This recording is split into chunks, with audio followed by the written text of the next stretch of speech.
channel. My name is RJ, your tarot card reader.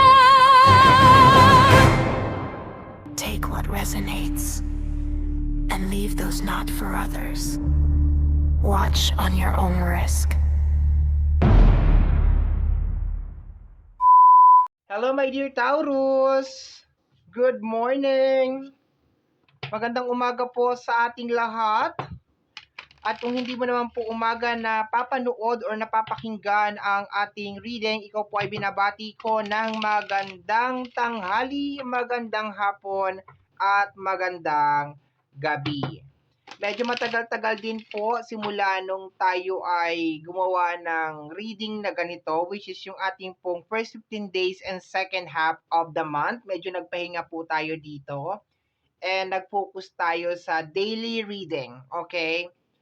And as much as gustong-gusto kong gawin ang daily reading, we have to go back sa regular routine natin, and maybe yung daily reading is ilalagay na lang natin sa short. Okay, maybe lang ha, maybe, hindi pa ako sure. Okay? Let's go tayo my dear. Bibigyan kita ng dalawang oracle card para sa first 15 days of September. We have here unexpected glitch. Okay. Pag nagkakaroon ng Pag nagkakaroon ng unexpected glitch, my dear, ibig sabihin, ito yung mga bagay na hindi inaasahan. Okay, mga trigger. Okay, mga trigger. So, expected mo maraming trigger ngayong first 15 days of September. Yoga, meditation, kailangan mo, my dear, para hindi ka ma-trigger. Okay? Tingnan natin. Next card pa tayo. Bigyan kita ng dalawang oracle card. Pwede din, my dear, na parang meron kang gustong mangyari sa buhay.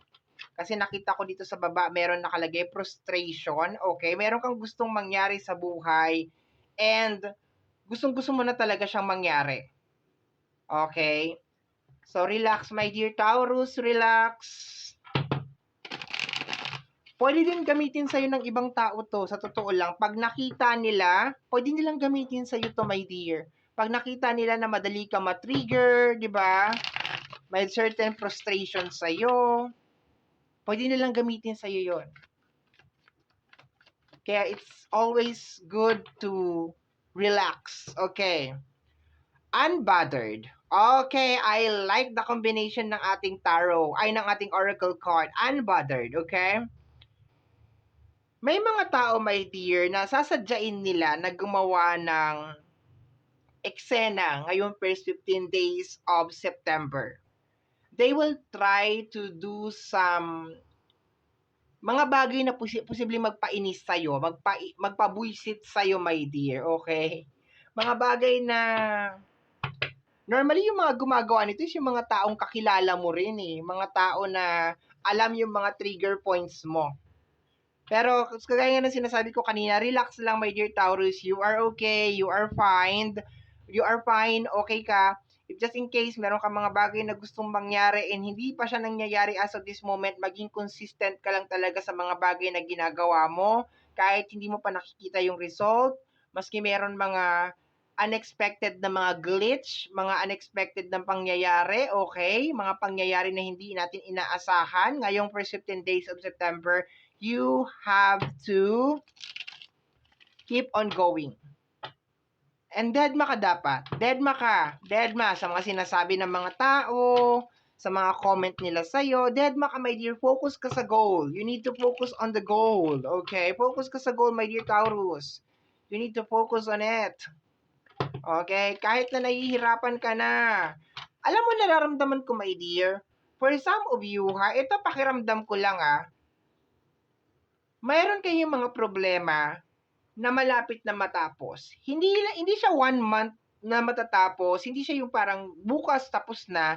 It's more on parang kung ano yung nangyayari ngayon, you just need to be consistent. Kung ano yung nangyayari ngayon kasi tama siya, okay yung ginagawa mo ngayon.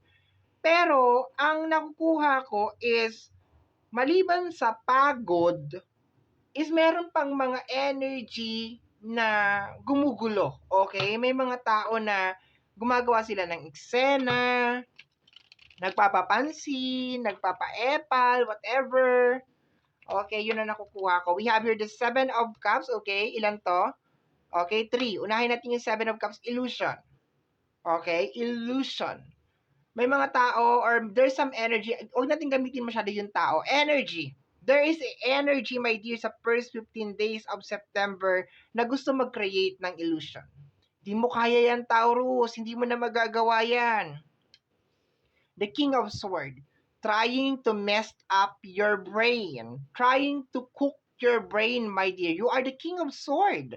Ibig sabihin, you have enough knowledge, resources para gawin kung ano itong mga bagay na gusto mong mangyari. We have here the energy of the Three of Wands, energy of moving forward, dire-diretso lang, my dear Taurus. You have to keep on going, keep on moving, my dear. Itong mga tao na to, my dear, nakikita nila yung potential mo, nakikita nila, my dear, na meron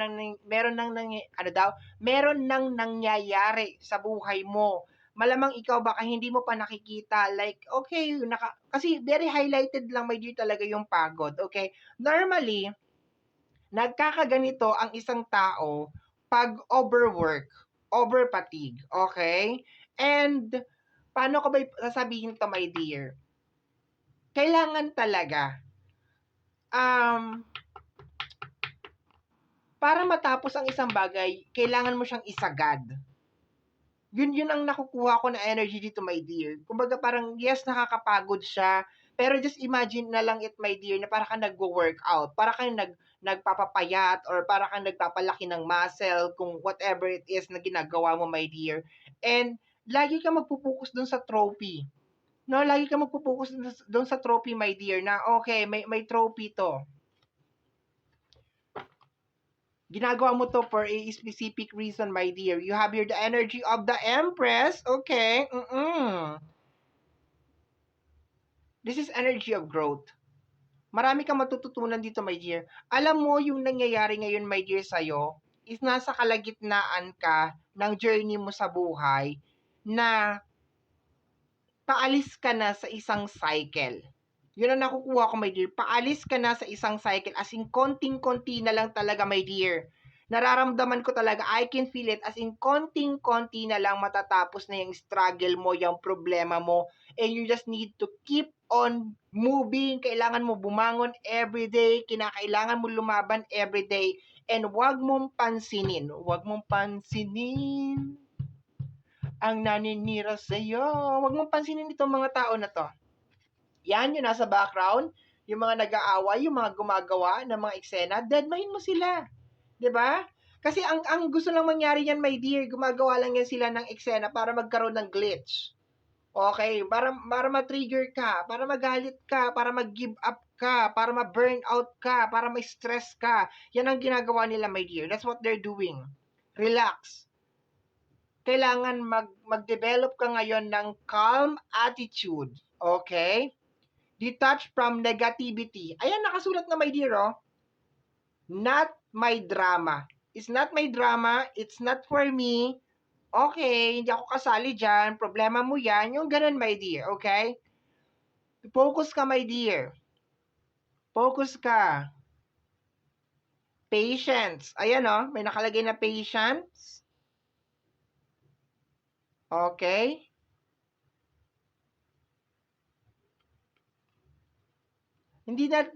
Alam mo, hindi talaga maiiwasan, my dear Taurus, na meron talaga mangyayari talaga na hindi natin inaasahan. Okay? Hindi talaga maiiwasan yan. Okay? 8 cards lang tayo dito, and the 10 of Wands. Malapit ka na, my dear. You're almost there. You're almost there. Malapit ka na sa finish line, my dear. Keep on moving. Ihakbang mo yung mga paa mo, my dear. Maski nakakapagod na. Sige. Ihakbang mo, my dear. Stay away from any distraction, my dear. Relax. Lagi mo sasabihin sa sarili mo pag natitrigger ka, pagod lang ako. Huwag ka na mag-isip ng kahit ano pa. Pagod lang ako. Masyado ka maraming ginawa. Pagod ka lang. Huwag ka na mag-isip ng kung ano-ano pa. Huwag ka na mag-isip ng mga Basta don't think anything. Pagod ka lang. And wag mo ipagkait sa sarili mo yung pahinga. Kung kaya mo siyang ibigay, ibigay mo siya, my dear. And then after mo makapagpahinga, okay, balik ulit. Laban ulit, my dear. Okay? Kasi meron ka ditong gustong matapos, my dear. Meron ka ditong tina-target na goal. And based on the energy, malapit mo nang ma-reach yung goal na yan. Malapit ka na talaga doon. As in, like super, bago matapos tong taon na to, tapos na yan. Pagsampa ng next year, 2027, you are good. Pero kung magpapadistract ka, my dear, sa mga nangyayari sa paligid at dito sa mga energy ng mga tao na ito na gumagawa ng eksena, na yung problema nila sa buhay ay ipapasa nila sa'yo kahit na sabihin natin na meron ka rin problema at iso-shoulder mo yon, kukunin mo yon sa kanila or magpapa-apekto ka sa mga sinasabi nila, walang mangyayari, my dear. Magba-back to zero ka lang. And meron mga tao, my dear, na sinasadya nila yan. Kasi nag-i-enjoy sila na nakikita ka nag-i-struggle. Nag-i-enjoy sila or sabihin natin, sige, wag natin sabihin yon kasi ay grabe ka naman, nag-i-enjoy na mag-struggle. Ayaw nilang makaalis ka sa isang sitwasyon kasi pag nakaalis ka sa isang sitwasyon, mawawalan na sila ng control sa'yo. Yun ang pinakamagandang explanation doon. Kung bakit meron mga tao, my dear, na ayaw kang makaalis sa isang sitwasyon because pag nag-progress ka at nag-level up ka at matapos mo kung ano yung struggle mo, mawawalan na sila ng control sa'yo. They will have no access anymore sa life mo. Sasabihin mo, wala naman silang access ngayon eh. Kung alam nilang problemado ka, kung alam nilang stress ka, hindi madali ka nilang iti-trigger, alam nila kung saan yung weakness mo. Pero kung wala silang nakikitang weakness mo, paano ka nila titirahin? 'Di ba? Kaya sige lang, my dear, magpahinga ka. Huwag mo ipagkait sa sarili mo yung pagpapahinga. Huwag mo ipagkait yan. The Six of Pentacles, charity. Don't do charity, my dear. No charity. Okay? I-highlight mo yung sarili mo. Okay? Iwasan mo muna mag-charity. Okay? Kasi may mga tao, my dear, hindi lang to sa pera, my dear. It's your time, your effort, your emotion. Hindi lang pera, my dear, ang binibigay. Super highlighted kasi na puro pera, pera, pera. Oo, pera. Pero hindi lang pera, my dear, ang ibinibigay. Yung oras mo, yung panahon mo, yung energy mo. 'Di ba? Dapat hindi yan accessible, my dear, sa mga tao. Kasi as of this moment, nandun ka sa moment na nararamdaman mo na lahat. Nasa kalagitnaan na tayo ng taon. Bear season na, September na, my dear. So therefore, lahat ng bigat simula nung umpisa ng taon na to, ngayon mo na nararamdaman lahat. Ngayon na. Okay. Kaya this is the time, my dear, na dapat super focus ka lang talaga sa goal mo. Lagi mong tatandaan kung ilang beses mo na naisip na gusto mo nang sumuko pero hindi mo ginawa. And this is not the time, my dear, para sumuko ka. This is not the time para mag-give up ka. Okay?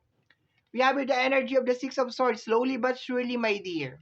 Okay? Slowly but surely. Okay? Sa tamang panahon, malalaman mo rin, maiintindihan mo rin kung bakit ka dinaan ng ating Panginoon dito. Okay, ngayon di mo naiintindihan kasi super highlighted lang talaga, nakakapagod na, nakaka-stress na, kailan ba ito matatapos? My dear, matatapos ang isang bagay pag sinabi mo sa sarili mo na gusto ko nang tapusin to. So, tapusin mo na talaga siya, okay? Like, you just need to be consistent. Maging consistent ka, lagi kang pumasok, lagi kang, alam mo yun, tanggalin mo yung mga negative. Umiwas ka sa mga drama.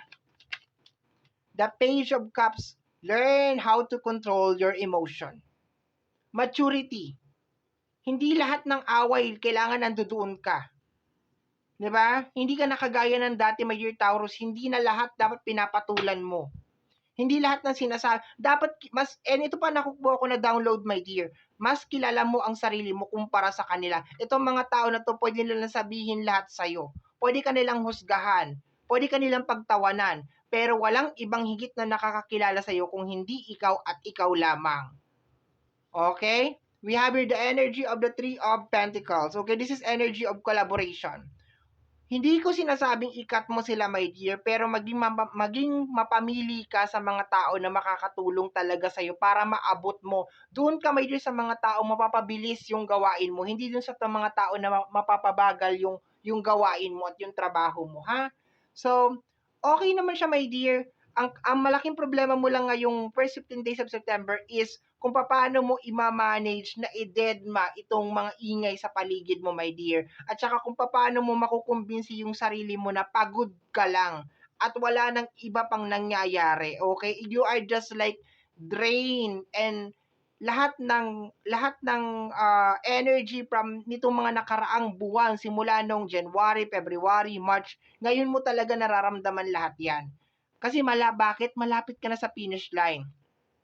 Malapit ka na, my dear. For some of you, nakikita ko may mga 5 months, tapos na may mga 6 months, tapos na kung ano man yan. Is either like meron kang binabayaran, meron kang hinuhulugan, meron kang pinapagawa. I can feel 5 months, 6 months, tapos na yan, my dear. For some, 4 months na lang, tapos na. And then luluwag na, my dear. Consistent lang talaga. You just need to be very, very consistent, my dear. Kung ano yung ginawa mo nung umpisa, ganun ulit ang gawin mo. Repeated lang yan. I-recopy mo lang ng i-recopy mo ng i-recopy. And then kahit anong sabihin ng mga tao, my dear, sa paligid mo, deadma. Huwag mo silang pansinin, okay? So, my dear Taurus, ito po ang nasagap natin na message energy para sa ating first 15 days of September. Kagaya po ng lagi kong nasasabi or lagi kong nasasambit, ang tanging hiling at dasal ko lamang po sa ating buong may kapal na mga readings na ginagawa ko ay nakakatulong po sana sa ating lahat. Maraming maraming maraming salamat po. Thank you, my dear. Ingat po palagi. Take care of yourself. Bye-bye.